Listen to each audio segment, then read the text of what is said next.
Subcommittee on National Security will come to order. Without objection, the Chair is authorized to declare a recess at any time. We will have some additional colleagues that are not here now. I'll recognize them and wave them in when they're here. On July 14, 2015, the United States, United Kingdom, France, Germany, Russia, and China reached an agreement with Iran called the Joint Comprehensive Plan of Action, widely known as the Iran nuclear deal. The Obama administration pushed an agreement giving Iran massive and immediate sanctions relief. In return, the world's largest state sponsor of terrorism agreed to temporarily pause its pursuit of nuclear weapons. Shortly after announcing the deal, then-President Obama called it, quote, the strongest nonproliferation agreement ever negotiated, and promised it, quote, cuts off all of Iran's pathways to a bomb. But over a year and a half later, those words ring hollow. Instead of cutting off a path to the bomb, the JCPOA gives Iran a clear road to the bomb. The nuclear deal's sunset clauses phase out most of its significant restrictions on Iran's nuclear agreement over the course of the next 10 or 15 years. Once this happens, Iran will have access to a large-scale nuclear program powered by advanced technology and vastly increased resources due to the lifting of sanctions.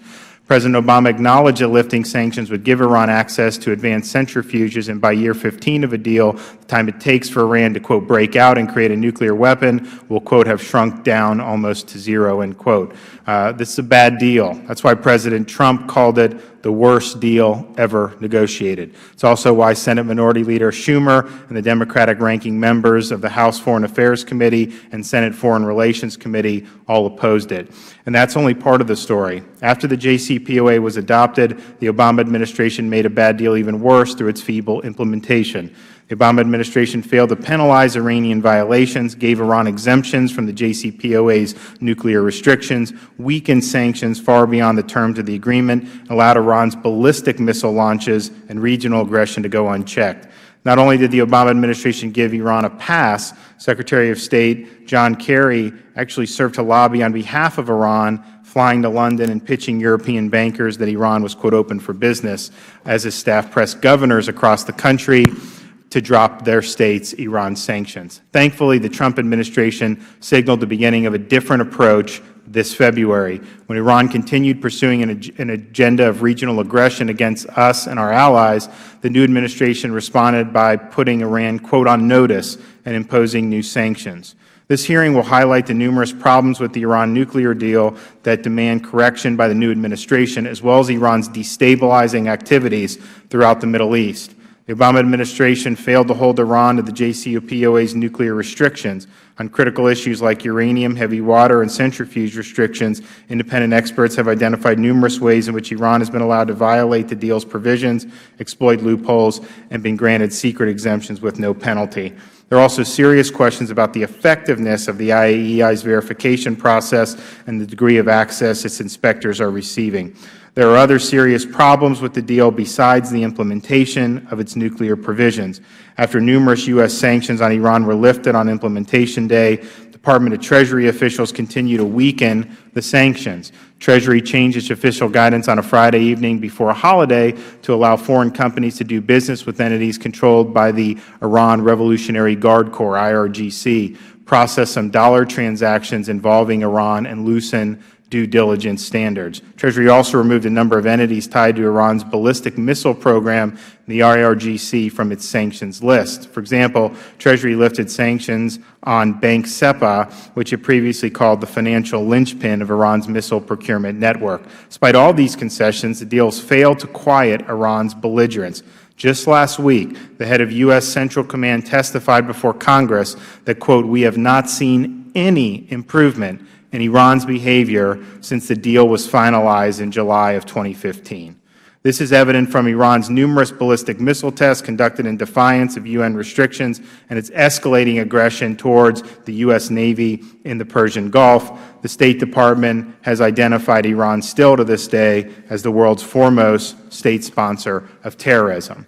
And now, the funds Iran has gained through the deal's sanctions relief are flowing in part to terrorists and insurgent groups, something former Secretary of State Kerry admitted would likely happen.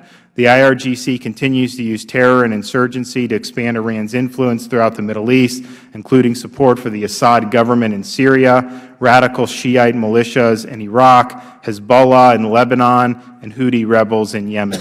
Simply put, the deal, along with the way it has been implemented, is not a viable course of action going forward. The U.S. must make clear that Iran's nuclear violations, illicit financial networks, ballistic missile tests, and otherwise malignant activities will not be tolerated. This hearing will specifically identify where these problems originate and discuss what we need to do to fix them. And with that, I will now recognize the ranking member of the subcommittee, Mr. Lynch, for his opening statement. Thank you very much, Mr. Chairman. I'd also like to thank you for holding this hearing to examine the continued implementation of the Joint Comprehensive Plan of Action, otherwise known as the Iran Nuclear Agreement. I'd also like to thank today's witnesses for helping the subcommittee with its work. As reported by former Director of National Intelligence Jim Clapper in 2016, worldwide threat assessment, Iran remains the, quote, foremost state sponsor of terrorism and presents an enduring threat to U.S. interests because of its support to regional terrorist and militant groups and the Assad regime, as well as its development of advanced military capabilities. Similarly, the most recent State Department Country Terrorism Report issued by the Obama administration in 2016 again underscored that Iran has been designated as a state sponsor of terrorism since 1984 and is maintaining its terrorist-related activity through support for Lebanese Hezbollah, Iraqi Shia terrorist groups in Iraq, Palestinian militant organizations in Gaza, and Iraqi, Afghan, and Pakistani Shia fighters aiming to bolster the Assad regime in Syria.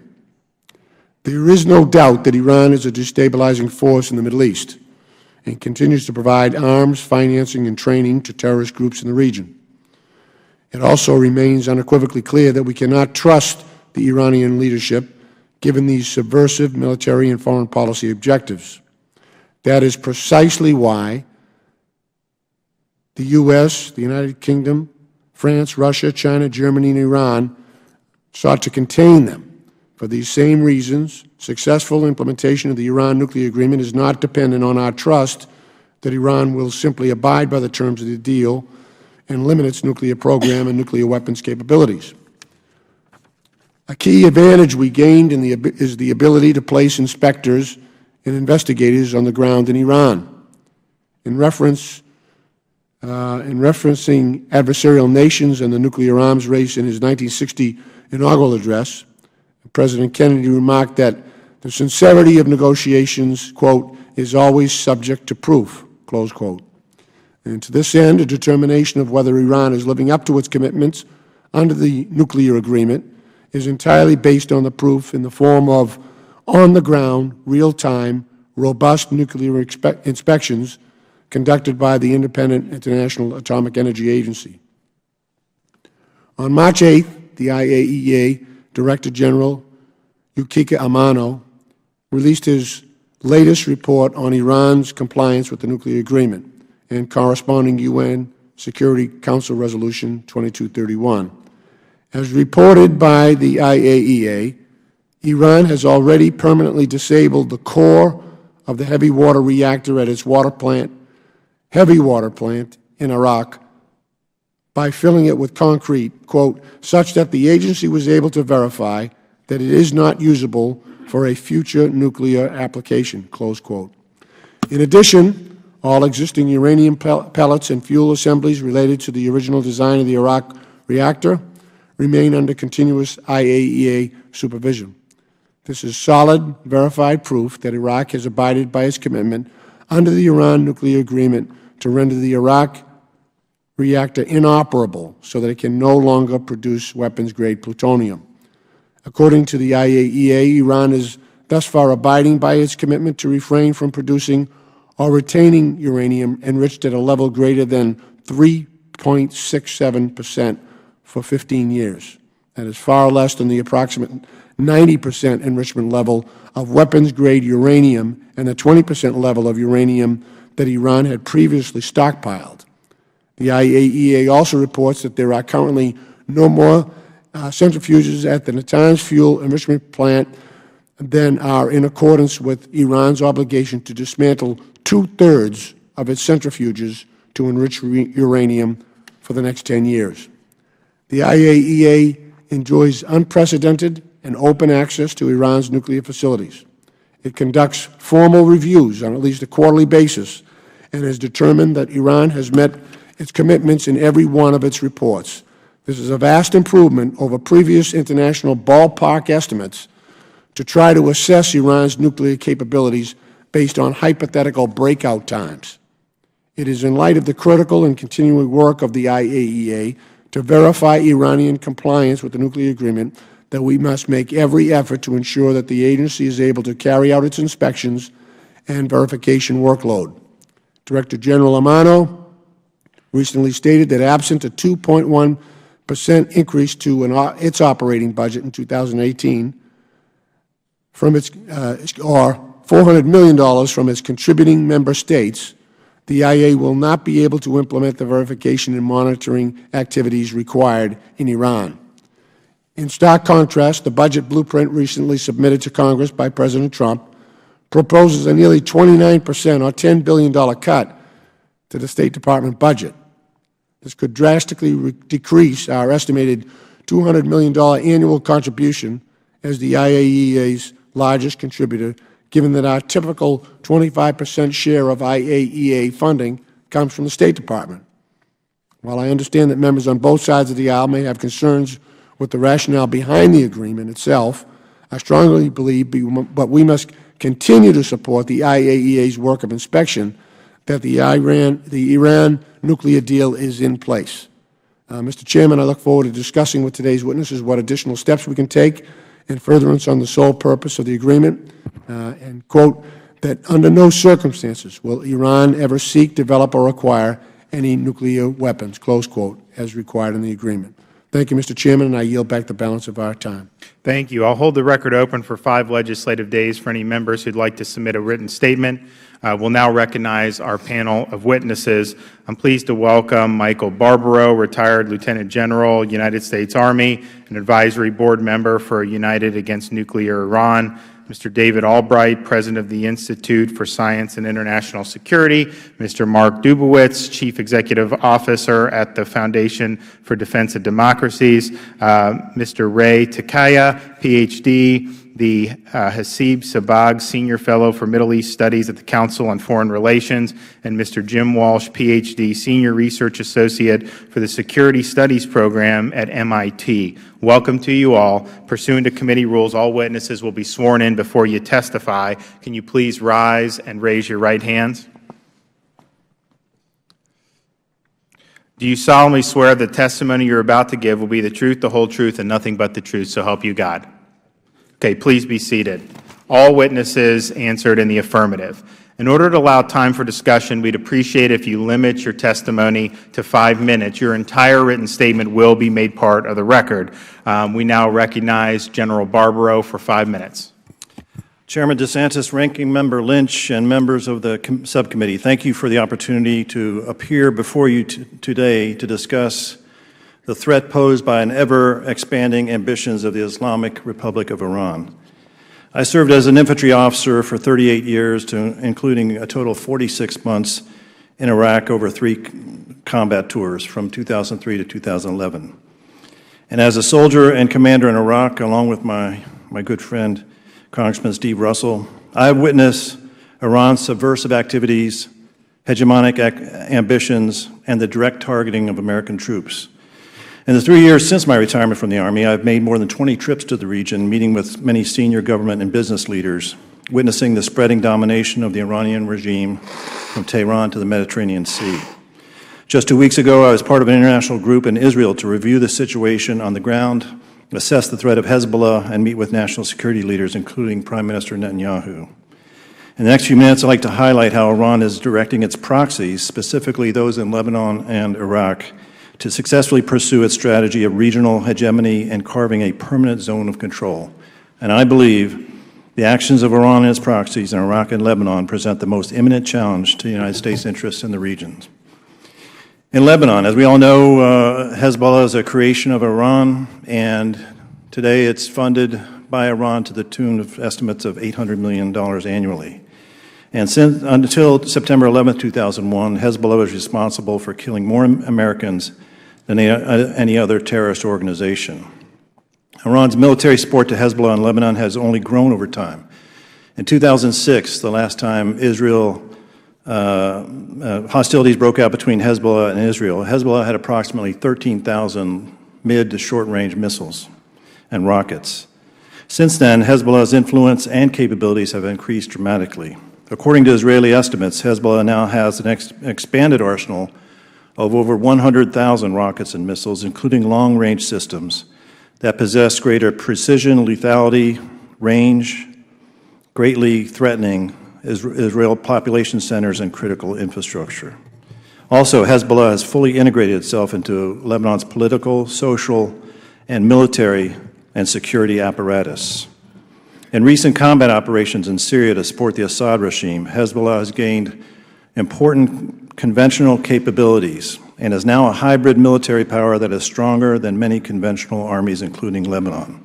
In Israel, the universal accepted view is that the Third Lebanon War is not a question of if, but when, and that when is very short term. Turning to Iraq, the good news in Iraq is that ISIS is being driven from Mosul. The bad news comes the day after Mosul, when Iraq could sink into endless sectarian strife fueled by Iran's support for brutal Shia militias and the inability of the Iraq government to control them. The Badr organization, Kataib Hezbollah, Asab al-Haq, these and other Iranian proxies fighting in Iraq are commanded by Qasem Soleimani, the commander of Iran's Quds Force, and have evolved into a permanent force in Iraq. In a post-ISIS Iraq, these Iranian proxy forces represent the greatest threat to stability and security. The well-documented sectarian actions of Iranian-backed Shiite militias are establishing the de facto sectarian partition of Iraq. The brutal treatment of Sunnis and other minorities by these militias has served to deepen sectarian divisions and increase Sunni alienation from Baghdad government, thereby damaging the prospects for post-ISIS political reconciliation in Iraq. Our closest ally, the Kurds, have already clashed with these militias, and Kurdish leaders say their next fight is with these Iranian-controlled militias. If unchallenged, these well-resourced Iranian proxy forces will serve in the vanguard of the Hezbollahization of Iraq. The Iranian resourcing and control of these militias and other proxy forces operating in Syria, Yemen, and Bahrain is part of a well-established strategy following the Hezbollah model. More than a year after signing the deal to postpone its ability to acquire nuclear weapons, as its actions across the region clearly demonstrate, Iran's desire is to dominate rather than be a positive force in the Middle East. Unfortunately, with the lifting of sanctions that accompanies the signing of the Iran nuclear deal, Tehran's resourcing of its proxy forces has continued unrestricted. And as we have seen in its aggressive and subversive actions across the Middle East, Iran will continue to pursue its strategic goals at the expense of regional stability, the security of our allies, and most importantly, at the expense of American strategic interests. I thank you and look forward to your questions. Thank you. Mr. Albright, you're up for 5 minutes. Thank you, Mr. Chairman, Ranking Member, and other members of the committee. Thank you for inviting me to testify today. The Iran deal needs to be implemented more effectively and its nuclear conditions strengthened and better verified. At its core, the Iran deal is a bet that by the time the nuclear limitations end, Iran, the region, or both will have changed so much that Iran will no longer seek nuclear weapons. But despite immense sanctions relief, Iran has been increasing its conventional military power and efforts at establishing regional hegemony. The bet does not appear winnable under the current circumstances, and Iran's current trajectory is a threat to the United States and its allies in the region. Armed with substantial funds and a growing economy, Iran is challenging the U.S. in the region and appears as committed to maintaining the capability to pursue a nuclear weapons path as before, just a longer path. A solution needs to be thought through and a remediation path developed that will strengthen and fix the JCPOA. But as this longer-term process develops, the deal needs to be better enforced and verified. A priority is knowing how Iran has been violating the deal and associated UN Security Council Resolution 2231. Also important is understanding how Iran exploits loopholes in the deal and pushes the envelopes of tolerated behavior. In my written testimony, I conclude that Iran is not in full compliance with the Iran nuclear deal and is flirting with violations in several areas. It is fair to conclude that Iran is not in compliance with the arms and ballistic missile provisions of Resolution 2231. However, it is difficult to argue that Iran has so violated the Iran nuclear deal, or the Resolution 231's provision as to justify snapping back sanctions. Based on available information, certain patterns of Iranian noncompliance are clear. Iran often conducts small-scale cheating on the nuclear deal's limitations, such as we were able to identify at least 2 cases involving centrifuge research and development. It misinterprets clauses to justify actions that should be viewed as violations. Iran policy to deny IAEA inspectors access to military sites should be viewed as fundamentally inconsistent with the nuclear deal, and in fact renders its weaponization development ban, called Section T, unverifiable. A damaging pattern developed during the Obama administration, where Iran could create a crisis over a potential violation. The United States and allies would have to find a, quote, solution, and Iran would cynically demand compensation as part of that solution. A far more effective approach would have simply been the United States insisting that Iran solve its own compliance issues, or simply be in noncompliance with the JCPOA. The deal's implementation under the Obama administration was too permissive and tolerant of Iran's violations of the deal, its exploitation of loopholes, and its avoidance of critical verification requirements. The result was that Iran was able to push the envelope of allowed behavior in directions harmful to U.S. national security. Moreover, U.S. actions muddied the waters of determining compliance with the JCPOA. Until today, the Trump administration has continued to implement the deal, and I hope that policy continues. However, that does not mean that the Trump administration should continue the previous administration's overly permissive way of implementing the deal and its avoidance of dealing with the deal's shortcomings. I certainly expect the Trump administration to chart a new path forward that better protects U.S. interests in national and Middle East regional security. A key part of a new approach is looking again at compliance. As the leading negotiator of the JCPOA, the United States has a special responsibility to thoroughly evaluate Iran's compliance with the nuclear deal and Resolution 2231. The Trump administration can look freshly at the issue and provide a more objective review than done previously. If the nuclear deal is to succeed, let alone survive, the Trump administration will need to take aggressive actions to adequately enforce the nuclear deal and Resolution 2231. Toward a policy of stricter enforcement, the administration should announce that the United States will strictly interpret these deals. It will demonstrate zero tolerance for Iranian violations and will respond both within and outside the context of these agreements. Where violations are significant, the United States should start the process of snapping back U.S. and UN sanctions. Thank you. Thank you. Mr. Dubowitz, you're recognized for 5 minutes. Thank you. Chairman DeSantis, Ranking Member Lynch, members of the committee. On behalf of FDD and our Center on Sanctions and Illicit Finance, thank you for the invitation to testify. At the heart of the JCPOA is a fatal flaw. Iran does not need to cheat to reach threshold nuclear weapons capabilities. By following the deal and waiting patiently for key constraints to sunset, Tehran can emerge as a threshold nuclear power with an industrial-size enrichment program, near-zero breakout time, an easier clandestine sneak-out pathway, an advanced long-range ballistic missile program, including ICBMs, access to advanced heavy weaponry, greater regional dominance, and a more powerful economy, which will be increasingly immunized against our ability to use sanctions. The UN snapback is deal-ending, which makes it highly ineffective against Iran's incremental cheating strategy that Dr. Albright has outlined. Since the announcement of the nuclear agreement in July 2015, Iran has received a significant economic stimulus through sanctions relief and additional unilateral concessions from the Obama administration.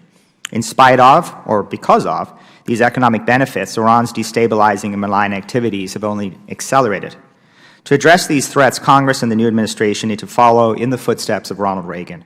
In the early 1980s, President Reagan instructed his National Security Council to develop a comprehensive strategy to undermine the Soviet Union. We need a similar plan now, one that uses both covert and overt economic, financial, political, diplomatic, cyber, and military power to subvert and roll back the Iranian threat. The administration, with assistance from Congress, needs to reinvigorate the sanctions regime aimed at deterring Iran's support for terrorism, ballistic missile development, human rights abuses, war crimes, and destabilizing activities throughout the Middle East. It's very clear that these non-nuclear sanctions are fully consistent with the JCPOA. In particular, Congress should apply the terms of the Executive Order 13224, the Terrorism Executive Order, to the IRGC, and require the Treasury Department to expand the number of IRGC entities designated from the current 68 to the thousands of entities it owns or controls. There is overwhelming evidence to support this designation. Congress should reject the argument that this designation will provoke the IRGC to threaten or commit violence. To do so would hold American policy hostage. Since 2013 and the conclusion of the interim agreement and through the final agreement, there has been an enormous increase, particularly in Syria, in Iran-related terror attacks. Again, terror attacks, the deliberate use of violence against civilians with a political objective. Iran has perpetrated and supported these attacks through the IRGC, Hezbollah, and Iranian-backed militias. This is part of the reason why the State Department calls Iran the leading state sponsor of terrorism. Congress should also require the administration to investigate whether or not Iran Air is supporting Iran's malign activities in Syria, Yemen, and elsewhere. As the first slide indicates, since implementation day on January 16th of last year, there have been 696 flights from Iran to Syria. Of those flights, 114 were Iran Air, including some to and from an IRGC resupply base in Abadan, Iran. On the second slide, you'll see an example of a flight that is supposed to travel between Tehran and Damascus, but is actually flying via the IRGC resupply base in Abadan. If Iran Air is complicit in Tehran's illicit behavior, as I believe it is, Iran Air should face new sanctions, U.S. licenses for aircraft sales should be revoked, and the Boeing and Airbus deals with Iran Air should be canceled. When Washington implements stricter sanctions, international banks and companies will think twice about working with the Iranian entities engaged in this malign conduct, especially with the IRGC. I agree with Mr. Albright, we need to rigorously enforce the deal, but it presents a bedeviling paradox. The greater the focus on enforcement, the higher the likelihood that Iran will take a patient pathway to nuclear weapons capability as a result of the agreement's sunset provisions and the lack of an effective mechanism to physically inspect Iranian military sites. To address this, as Mr. Albright has recommended, the Trump administration should work with Congress to design a statutory architecture that freezes the Iranian nuclear program where it is today and impose new crippling sanctions if the nuclear breakout time drops under 1 year. To achieve this, Iran's advanced centrifuge research, development, and deployment levels, for example, need to be significantly constrained, and IAEA physical access to military sites must be guaranteed. There is no compelling reason for Iran to have a breakout time of less than 1 year. The Trump administration also needs to put Iran in notice that the U.S. will use force to counter Iranian aggression. Sanctions without the credible threat of military action will always be insufficient to change the regime's calculus. And finally, the administration must make it clear to the Europeans, the Chinese, and the Russians that it is prepared to negotiate a follow-on agreement that addresses the fatal flaws of the original deal. Iran, still struggling to attract foreign investment because of its continued malign activities, could benefit from such an offer if it is prepared to halt its subversive behavior. Thank you for the opportunity to testify. I look forward to your questions. Thank you. Mr. Takei, up for 5 minutes. Thank you, Mr. Chairman, Ranking Member, for inviting me. And it's a privilege to be here with my co-panelists. I actually come with good news. The Islamic Republic is at an impasse. It is an ideological experiment born in the 20th century that has managed to crawl into this century, but this journey will end. And the theocratic dictatorship will join the radical counterparts in the dustbin of history. In some ways, Iran today resembles the Soviet Union of the 1970s, a bloated state that avoids reforms and eventually brought about its own collapse.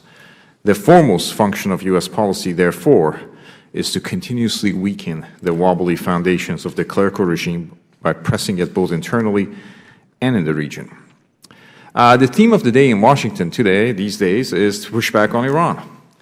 I think it is important to remember that pushing back on Iran must begin in Iran itself. The summer of 2009 and the rise of the Green Revolution will always be recalled as a watershed moment after which things are not the same. No less than Supreme Leader Ali Khamenei has confessed that the movement brought Iran, quote, to the edge of the cliff. General Mohammad Jafari, the commander of the guards, has suggested that the Green Movement was the greater danger for the system and the Islamic Revolution, and we went to the brink of the overthrow in the sedition. Sedition is a pejorative term they use for the Green Movement. The regime's security services proved unreliable. Dissension spread within the guards. A number of commanders had to be dismissed. The ruling elite, which had perfected the strategy of staging counter-demonstrations, failed to do so for 6 months.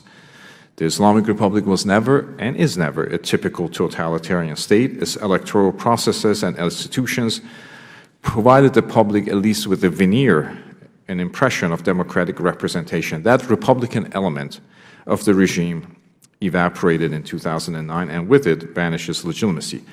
The task of American diplomacy, as Mr. Dibowitz suggested, is similar to that with Ronald Reagan facing the Soviet Union, not just negotiate or renegotiate a better arms control agreement, but devise a comprehensive strategy that undermines the regime. As the administration at that time did with Solidarity in Poland and other such organizations, we should find a way of establishing ties with opposition movements within Iran. Given the Islamic Republic's cruelty and corruption, the opposition spans the entire social spectrum. The Iranians have given up not just on the Islamic Republic, but on religious observance itself, as most mosques are empty during most Shi'i commemoration days. 3 decades of theocratic rule has transformed Iran into one of the most secular nations in the Middle East.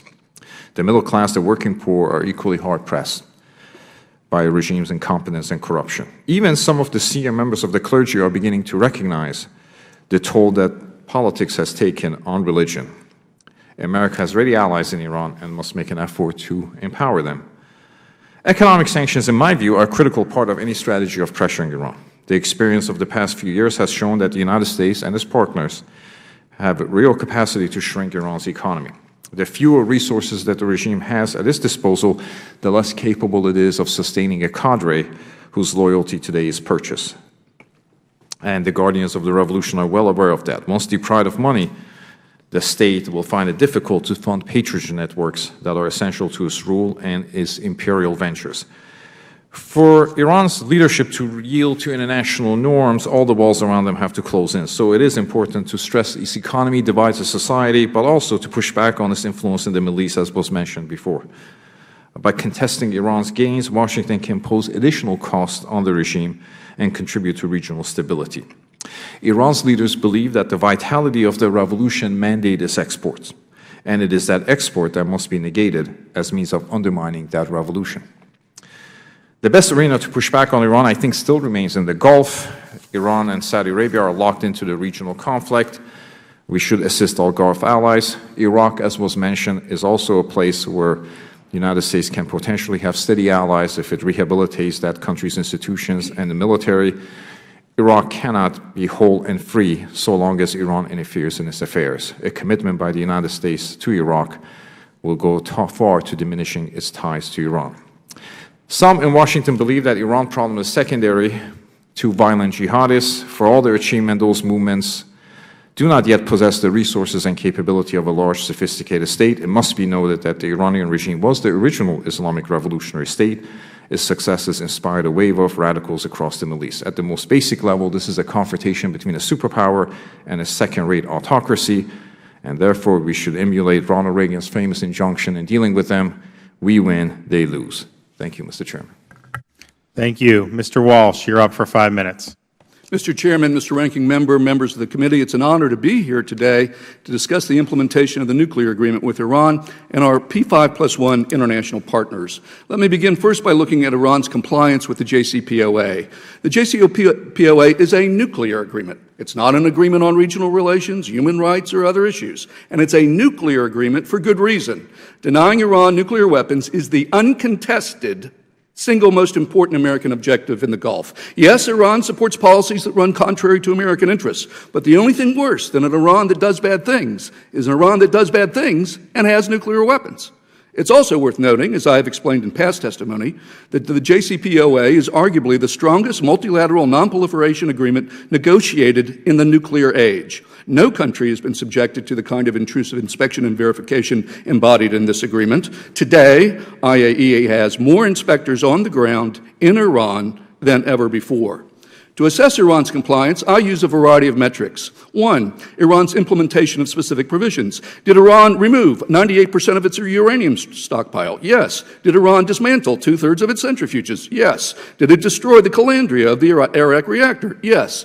Time does not permit me to go through the whole list, but I think you get the idea.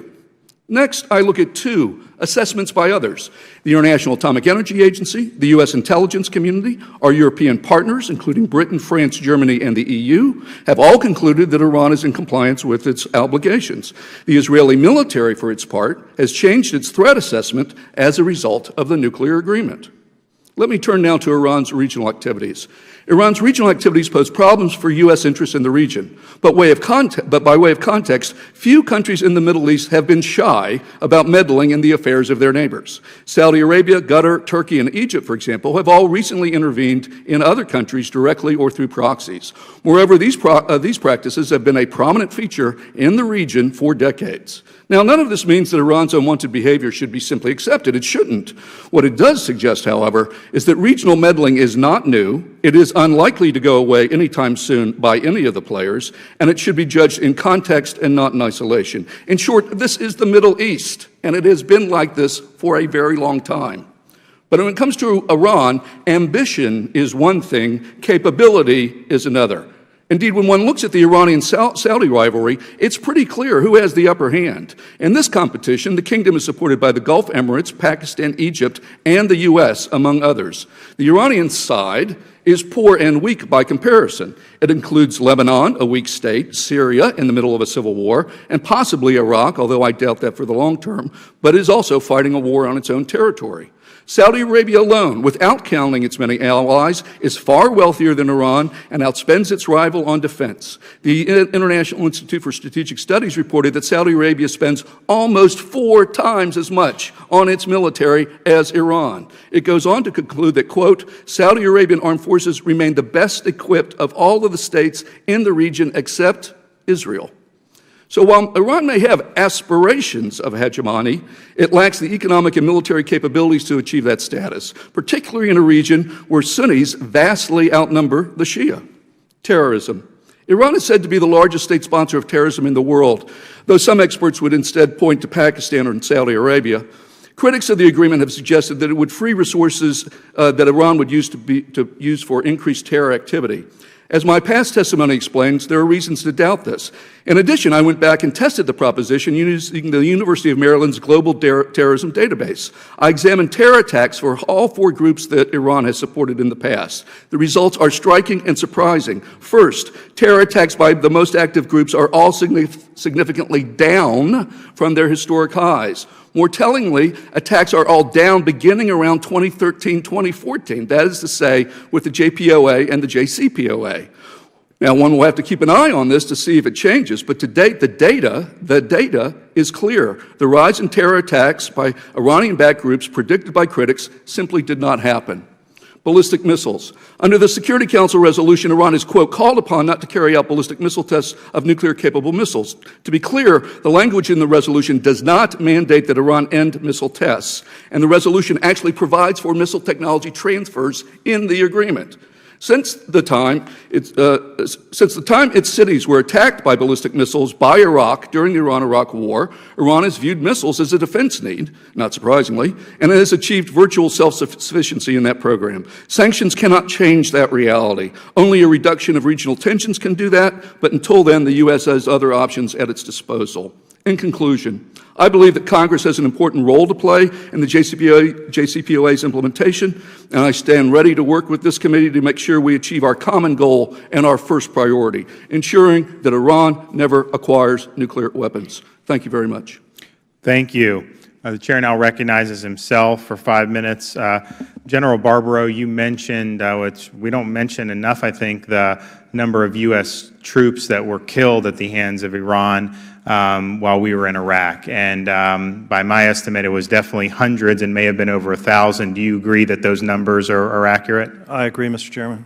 And these are attacks that are directed by, in many cases, the Iran's Quds Force, correct? They were active in equipping, training, and directing these attacks. And has there ever been any type of remorse or anything that Iran take responsibility, this deal, anything for all the American deaths? Absolutely not.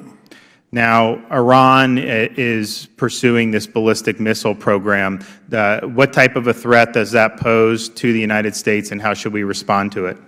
Well, I'm not the expert on ballistic missiles, but as a leader in the Middle East just described, the combination, the continued advancing of certain related technologies, such as their centrifuge, and linking that with a long-range ballistic missile program is not good for the United States in the future, and that this deal is further described as 0 nukes today, 100 nukes tomorrow. Mr. Dubowitz, 2231 had restrictions on ballistic missile activity. It talked about missiles designed to be capable of delivering nuclear weapons. How do you define a nuclear-capable missile? Is there a difference between that and conventional? Because what you'll hear people who defend Iran will say is, yeah, they did this ballistic missile, but that's not necessarily anything having to do with nuclear. They're just testing missiles. So how do you make that distinction, or do you? Well, I think the key point there are missiles that are capable of delivering a nuclear warhead, and many of Iran's missiles already are capable of delivering a warhead, and certainly Iran has a very active long-range ballistic missile program and an ICBM program that they are working on not only by themselves, but always important to remember the extensive cooperation between Iran and North Korea on missiles and the long progress that North Korea has made on their ICBM programs. And so what, is there a different purpose that would be reasonable for this ballistic missile program other than to deliver a nuclear payload? Well, there's certainly no reason to have an ICBM unless you're interested in delivering a nuclear payload. And the long-range ballistic missile program that Iran has is getting more sophisticated, more lethal, ranges are increasing, and it is absolutely clear, as you know, Secretary Kerry testified to the Senate Foreign Relations Committee in 2015, that the UN Security Council Resolution 2231 was designed to prohibit Iran from testing and developing those missiles. So how close is the Iran, in your estimation, right now to developing an ICBM that could reach the United States? Well, according to open source information, it's not imminent. It still may be years away, but it's important to remember that the way Iran has structured and architected this nuclear deal is that there are multiple pathways, and what Mr. Walsh is not telling you is it's not the status quo today, it's the trajectory. It's Iran's trajectory on the nuclear side because of sunset provisions to an industrial-sized nuclear enrichment program. It's the trajectory on missiles to a long-range ballistic missile program with an ICBM, and it's the economic trajectory where they're continuing to fortify their economy against our ability to use economic pressure. It's the trajectory. It's the patient pathway to nuclear weapons capability, long-range ballistic missiles, and an ICBM. So the lifting of sanctions, has that helped to boost the ballistic missile program? The lifting of sanctions has helped to boost all of Iran's malign activities because Iran has resources that are available to it. The $100 billion in frozen oil money that was released, access to oil markets, the lifting of sector-based sanctions on key strategic sectors of the economy. Iran in 2013 was 4 to 6 months away from a severe balance of payments crisis. They were ready to collapse. So they were making very, very painful budgetary decisions at the time. Those decisions are a lot less painful when the economy is growing at 7–8% as it is today, inflation is down to single digits, and Iran's foreign exchange reserves are at least 5 or 6 times greater. So can additional sanctions imposed by Congress help rein in the ballistic missile program, and if so, how should they be targeted? Congress needs to design a secondary sanctions regime that's predicated on Iran's ballistic missile malign activity. It needs to designate key entities that are in the ballistic missile supply chain, both foreign and domestic, and it needs to provide punishing sanctions against any foreign entity or any foreign bank that does business with any Iranian entity in support of that ballistic missile program. We are a long way from that, but I think the legislation that was introduced in the House and the Senate begins that process. And finally, my last question, Mr. Takei, you talked about Iran, really this regime is on unstable foundations. You mentioned the 2009 Green Movement. What does this administration need to do to kind of further erode some of these foundations so that the Iranian people could have a better pathway forward? Well, I do think that it's very important to focus as much on human rights infractions as it is on nuclear infractions and terrorism. Iran is also a member of various international bodies and has to adhere to international conventions on human rights behavior, which is egregiously in violation of.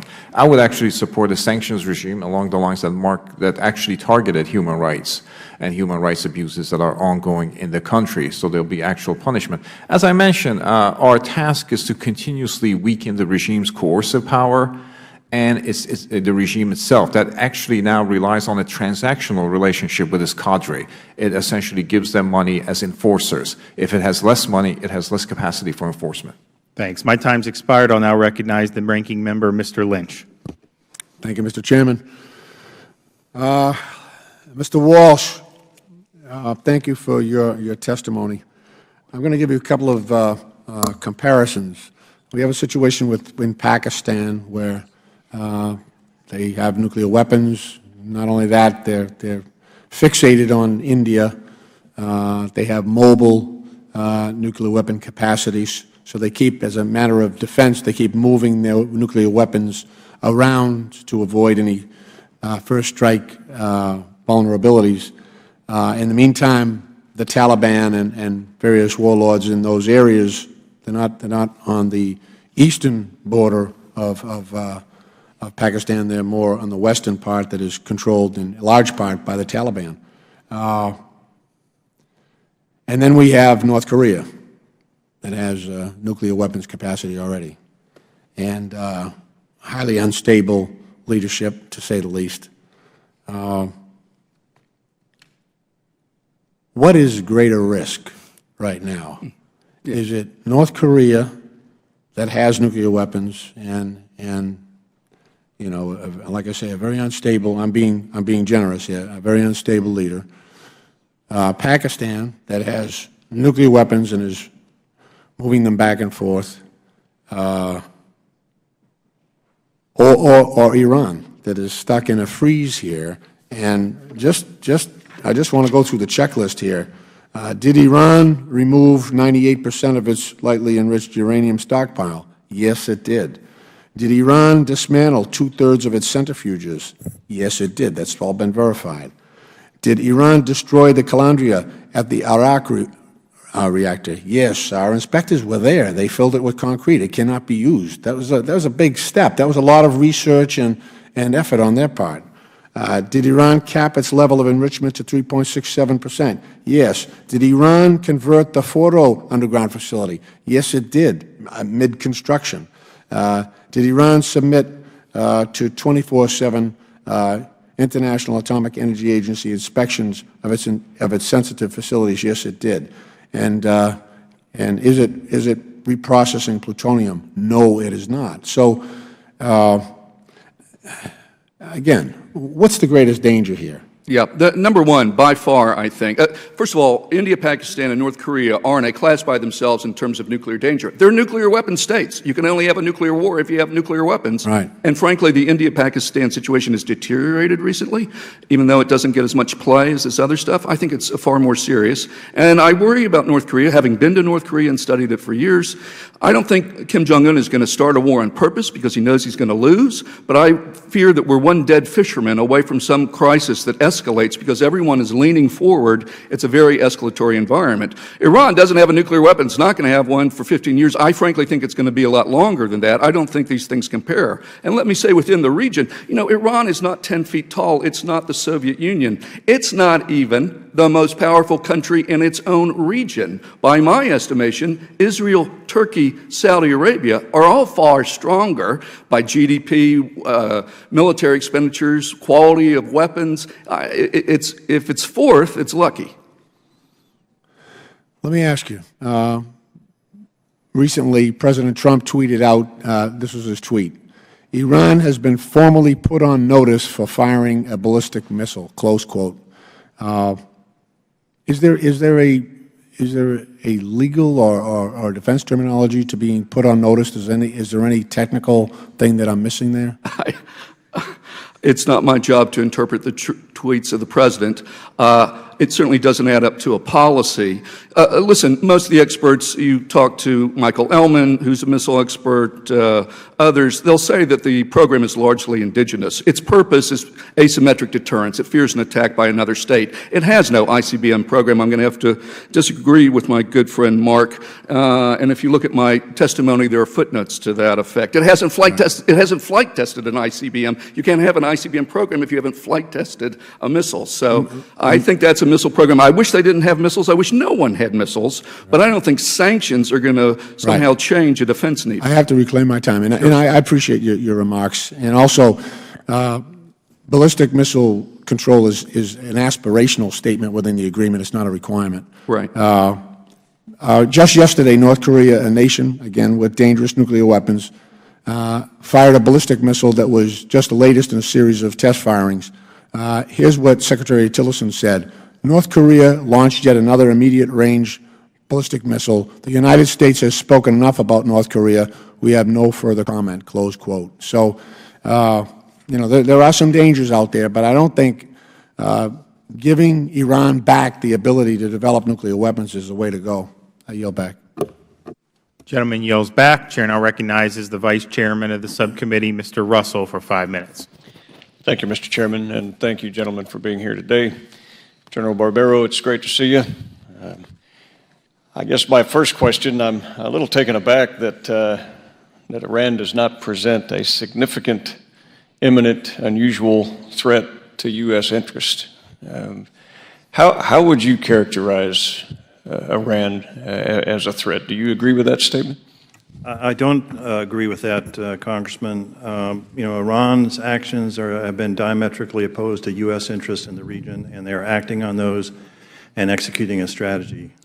And in one of your capacities, you took a lot of interest in explosively formed projectiles, IEDs, and the destruction that they caused on U.S. soldiers in theater. Who was behind most of the EFPs? These were copper plates that were used and designed for one purpose, to burn through American armor, and they were used exclusively targeting American vehicles and forces, causing casualties across the board. There is intelligence that forensically links and tracks these plates back to their factories in Iran by lots. And we're now starting to see the same type of plates in Bahrain being used by the Iranian proxies there. And so I just, you know, we've stood on the same turf together on some very dark days, and I just kind of take, I'm taken aback that Iran is not an imminent, unusual, significant threat, or somehow because the neighborhood is a bad neighborhood that they are justified in their criminal activity. I think that is absurd. Mr. Walsh, Iran signed the Nuclear Non-Proliferation Treaty. So they promised that they wouldn't proliferate nuclear weapons. Why didn't we just leave it at that? Well, we didn't leave it at that, sir. We have an extensive safeguards arrangements that have grown more intrusive over time and now have been expanded again under the JCPOA. Normally, we don't take people at their word. Well, in your initial testimony, you had talked about that this was the best safeguard to prevent them from the quick track of developing nuclear weapons. But they signed the Non-Proliferation Treaty, so why didn't we just take them at their word? We're taking them at their word now. Why isn't their word good enough by them signing the treaty? Well, we've never taken any country at its word on non-proliferation. As I said, we have safeguards agreements that came with the NPT, and we have verification measures in Iraq. I mean, we have 24/7 electronic monitoring of their most sensitive nuclear facilities. There are more unless they're military, right? The IAEA is not granted access to military. That's not true, sir. Under the additional protocol, they are absolutely granted Under the protocols, access. They are. How's that access going with them? Well, I know of no instances in which IAEA has demanded access to a military site and not received it. Now, if they did, you they are said under in your testimony, sir, that they were denied access, but that they were given, as I read the testimony, because I realized that we didn't have time to go through all of it, but they were given assurances from the Iranian government that everything was okay at those facilities. Yeah, I so think we're that- taking them at their word, yes Yeah, or no? I think that's David's testimony, not Oh, mine. Dave, my apologies, Mr. Walsh.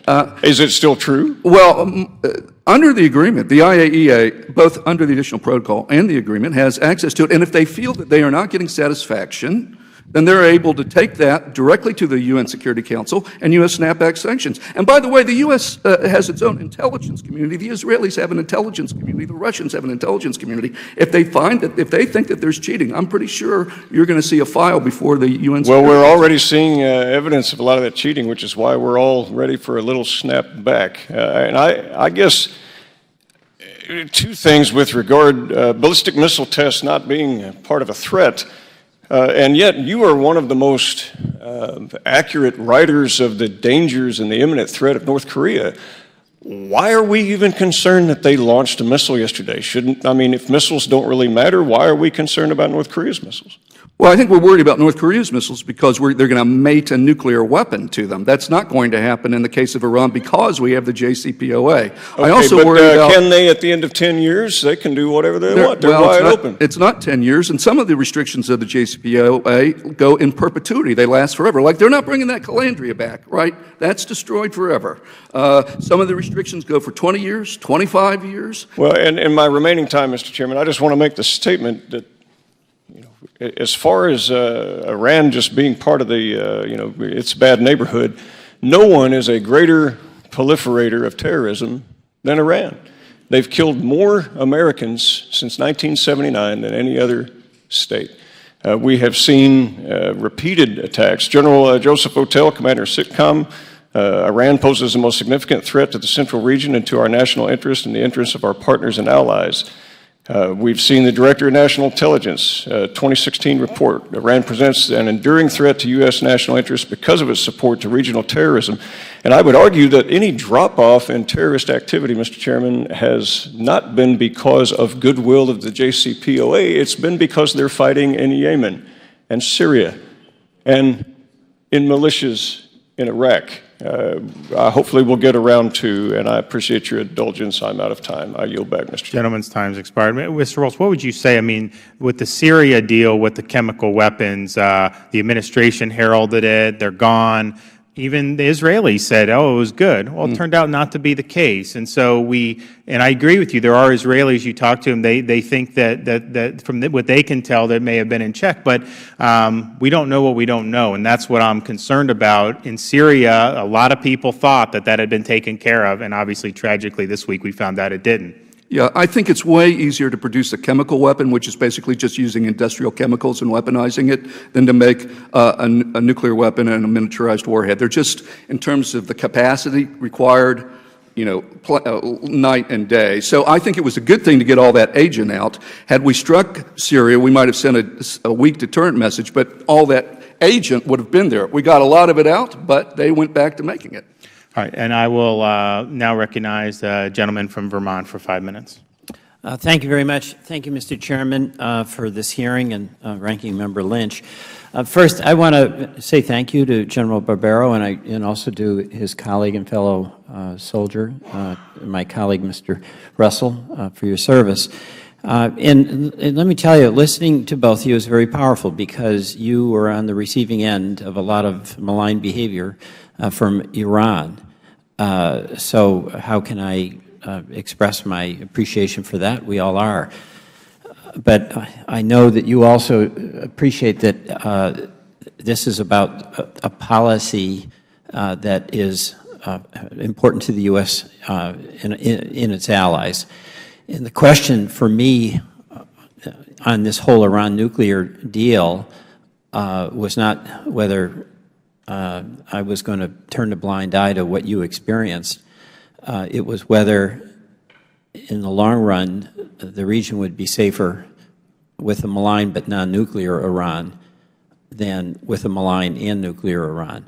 And we had a lot of debate here and continue to have disagreement about whether the Iran deal was a good deal or a bad deal. But where we're at now is we have a deal, and I share the concern about wanting it to be enforced. The concern I have is that some folks who are of the view that it was a bad deal, from my perspective, may go too far in using enforcement arguments as a way to try to unravel it. But that's in the eye of the beholder. I think we're all in agreement that we have to enforce this deal. One of the questions I have, President Trump, as you know, thought it was a terrible deal. He said that during the campaign.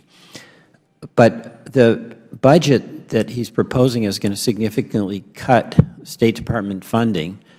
I saw that General Mattis said that we need State Department funding because if the less money they get, the more I have to ask for ammunition. But that's going to directly affect the boots on the ground of the IAEA. And I'll just ask you, General Barbaro, I know you oppose the agreement, but do you think it would jeopardize our capacity to monitor and enforce if we have a significantly reduced budget for the enforcement agency?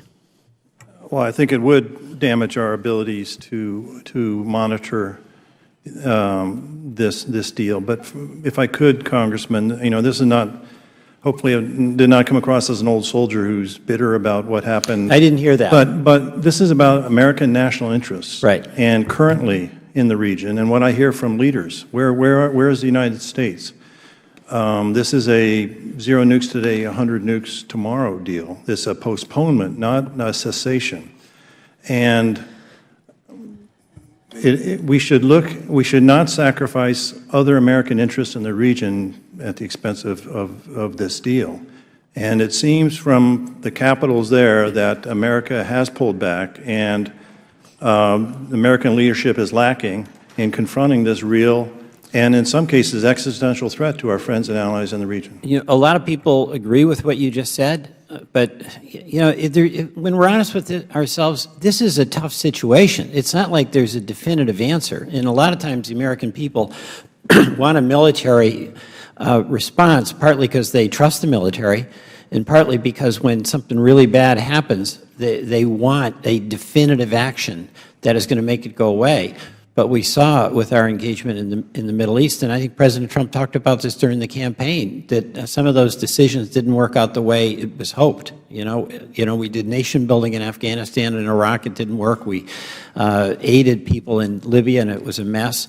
And we stayed out of Syria, and that's a mess. So I'm just asking all of you, even with your point of view that's, I think, different than mine, to acknowledge that there is not an easy call for the President, whether it was Obama or it's Trump.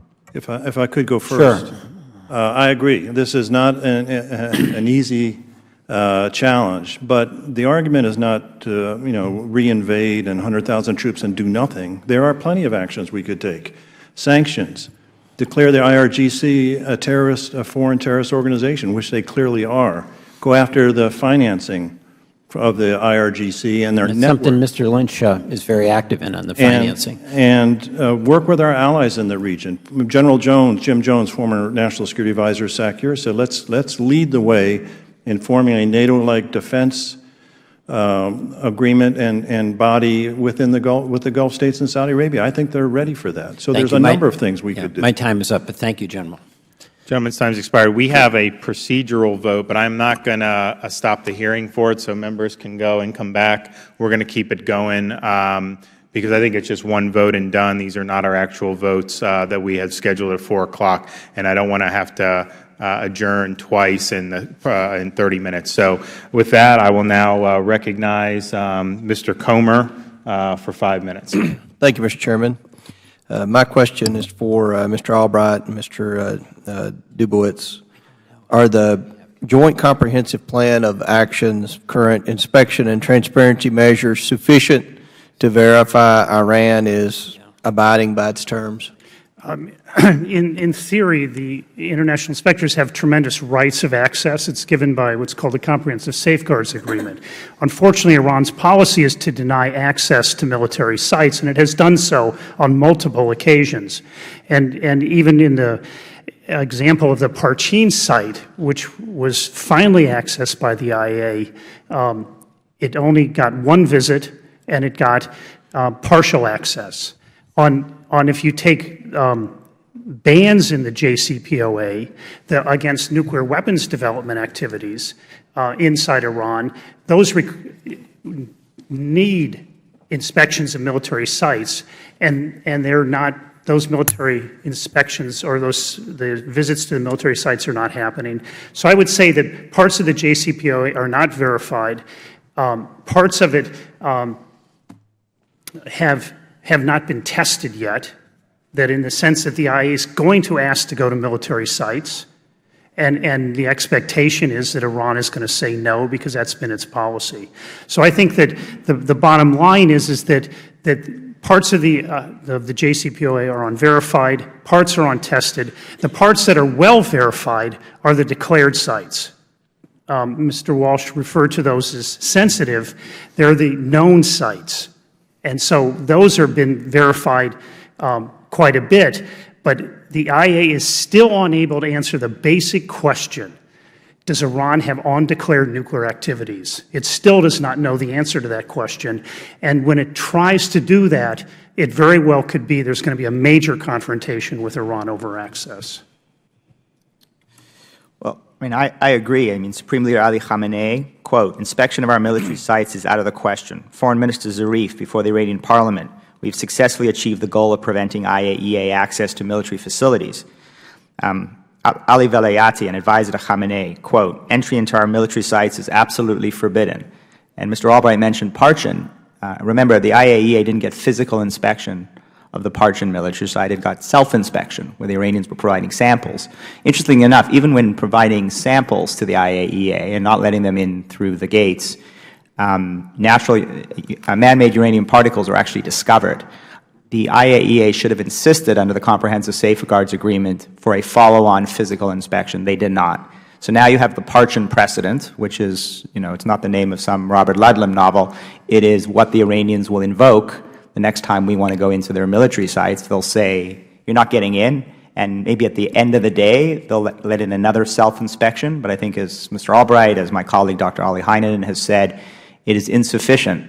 And unless you get into these sites, into these small sites, you're not going to be able to confirm whether there are weaponization activities taking place.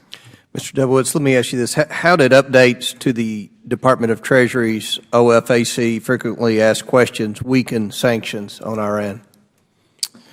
So in three major ways. One, it provided explicit permission for Iran to use dollars outside of the U.S. financial system and clear dollars in offshore dollar clearing facilities. Again, that was a concession not negotiated by Iran as part of the JCPOA. Second, it weakened the restrictions on doing business with the Revolutionary Guards in providing more of a space for foreign companies to do business with entities where they were not majority controlled by the IRGC. And third, it lowered the know your customer's customer due diligence requirements, which have been a longstanding feature of U.S. anti-money laundering and counter-financing of terrorism laws.